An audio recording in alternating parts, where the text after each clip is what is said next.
Despite the landslide that claimed many lives several years ago, people still continue to live in a place many consider an accident waiting to happen.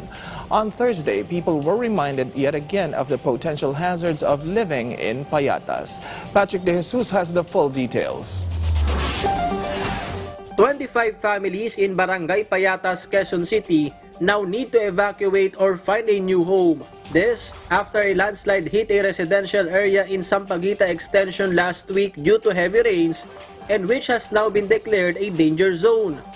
Fortunately, no one was seriously hurt or died in the incident, but a house of a resident was severely damaged after it was hit by trees and rocks. Maya-maya may kumalabog sa likod namin. Kita ko na paguho na yung lupa eh. Tina lang sir, nakatakbo kaming dalawa mag-asawa. Kasi yung anak ko nasa labas eh, inutusan ko. The QC-LGU has identified a relocation site for those who need to transfer.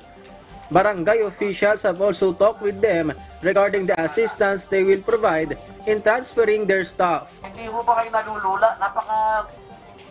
Napakatarik po. Hindi ko kayo bubuhayin po doon eh, pagka nalaglag ko kayo ron eh. Residents need to pay 800 pesos monthly for their permanent home. But some admitted they don't have enough cash to pay 7,000 pesos for water and electricity connections. Ako naman, wala taga kong puntong pera kasi nag-lockdown din. Ubus ng pera. Binigyan din ako ng disable ng 2,000 dati, yung karaan. Kasi pinibili ako, binigyan ako ng 2,000 doon, naubos-ubos din.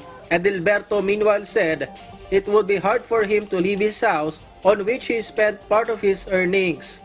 Although it was not damaged by the landslide, it is now in serious danger. Kasi malaki gastos ko rito, hindi biro. The QC-LGU has tasked other barangays to assess other landslide-prone areas in their jurisdiction.